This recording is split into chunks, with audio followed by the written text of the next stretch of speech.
Om Sai Ram. Om Sai Namo Namah. Shri Sai Namo Namah. Jai Jai Sai Namo Namah. Sadguru Sai Namo Namah. Om Sai Ram.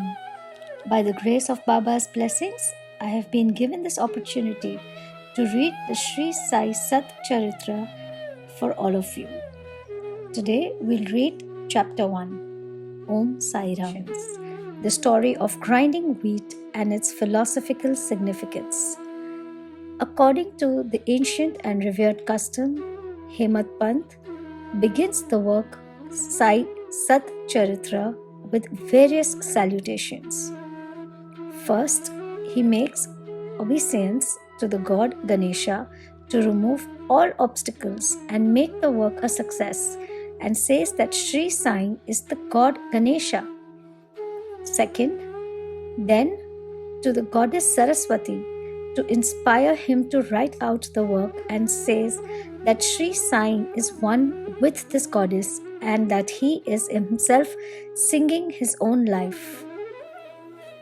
Third, then to the gods Brahma, Vishnu and Shankar, the creating, persevering and destroying deities respectively, and says that Sainath is one with them, and he as the great teacher will carry us across the river of worldly existence. Fourth, then to his tutelary deity Narayan Adinath, who manifested himself in Konkan, the land reclaimed by Parshurama, that is Rama in the Hindi version, from the sea, and to the Adi, original Purusha of the family. Fifth, then to the Bhardwaja Muni, into whose Gotra, that is clan, he was born, and also to various rishis, Yagvavallakya, Bhrigu, Parashara, Narad, Vedavyasa, Sanak, Sanandan, Sanat Kumar, Shuka, Shaunak, Vishwamitra, Vaishtha, Valmiki, Vamadeva, Jamini, Vaishampayan, Navayogendra, etc. and also modern saints such as Nivritti, Jinadev, Sopan, Muktabai, Janardhan, Eknath, Namdev, Tukaram, Kanha and Narahari, etc. Sixth, then to his grandfather Sadashiv, Father Raghunath, his mother who left him in his infancy to his paternal aunt who brought him up, and to his loving elder brother. Seventh, then to the readers and praise them to give their whole and undivided attention to his work. Eighth and lastly to his Guru Shri Sainath, an incarnation of Shri Dattatreya, who is his sole refuge and who will make him realize that Brahman is the reality and the world an illusion, and incidentally to all the beings in whom the Lord God dwells. After describing in brief the various modes of devotion according to Parashara, Vyasa and Shandilya, etc., the author goes on to relate the following story. It was some time after 1910 AD that I went one fine morning to the masjid in Shirdi for getting a darshan of Sai Baba. I was wonderstruck to see the following phenomenon. After washing his mouth and face, Sai Baba began to make preparations for grinding wheat. He spread a sack on the floor and thereon set a hand mill. He took some quantity of wheat in a winnowing fan, and then drawing up the sleeves of his kafni, that is his robe, and taking hold of the peg of the hand mill, started grinding the wheat by putting a few handfuls of wheat in the upper opening of the mill and rotated it. I thought, what business Baba had with the grinding of wheat when he possessed nothing and stored nothing, and he lived on alms? Some people who had come there thought likewise, but none had the courage to ask Baba what he was doing. Immediately, this news of Baba's grinding wheat spread into the village, and at once men and women ran to the masjid and flocked there to see Baba's act. 4 bold women from the crowd forced their way up and, pushing Baba aside, took forcibly the peg or handle into their hands and, singing Baba's Leelas, started grinding. At first, Baba was enraged, but on seeing the women's love and devotion, he was much pleased and began to smile. While they were grinding, they began to think that Baba had no house, no property, no children, none to look after, and he lived on alms.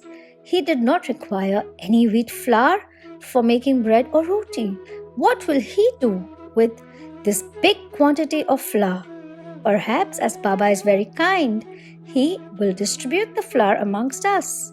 Thinking in this way, while singing, they finished the grinding, and after putting the handmill aside, they divided the flour into 4 portions and began to remove them, one per head. Baba, who was calm and quiet up till now, got wild and started abusing them, saying, "Ladies, are you gone mad? Whose father's property are you looting away? Have I borrowed any wheat from you so that you can safely take the flour? Now please do this. Take the flour and throw it on the village border limits."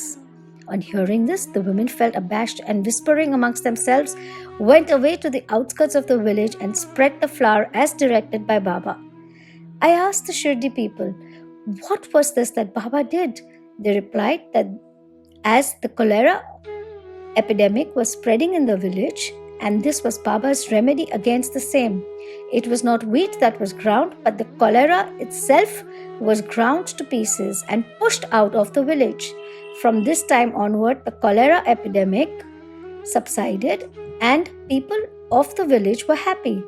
I was much pleased to know all this, but at the same time, my curiosity was also aroused. I began to ask myself, what earthly connection was there between the wheat flour and the cholera? What was the causal relation between the two, and how to reconcile them? The incident seems to be inexplicable. I should write something on this and sing to my heart's content Baba's sweet Leelas. Thinking in this way about this Leela, my heart was filled with joy, and I was thus inspired to write Baba's life, the SatCharitra. And as we know, with Baba's grace and blessing, this work was successfully accomplished. Philosophical significance of grinding. Apart from the meaning which the people of Shirdi put on this incident of grinding wheat, there is, we think, a philosophical significance too. Sai Baba lived in Shirdi for about 60 years, and during this long period, he did the business of grinding almost every day.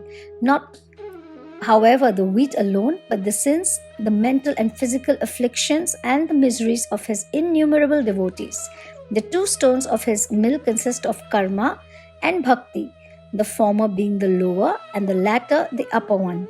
The handle with which Baba worked the mill consisted of jnana.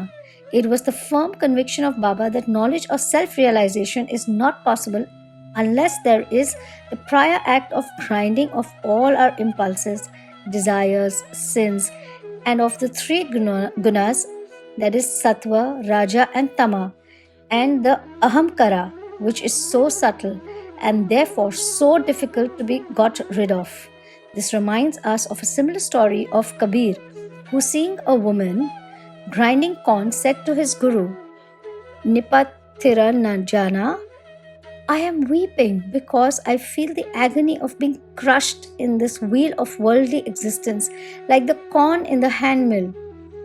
Nipathira jana replied, "Do not be afraid. Hold fast to the handle of knowledge of this mill, as I do, and do not wander far away from the same, but turn inward to the center, and you are sure to be saved." Bow to Shri Sai. Peace to be all. Om Sai Ram. With this, we finish the reading of chapter 1. I humbly request Baba to forgive me for any mistake that I might have made while reading this chapter. Thank you, Sai Baba. Om Sai Ram.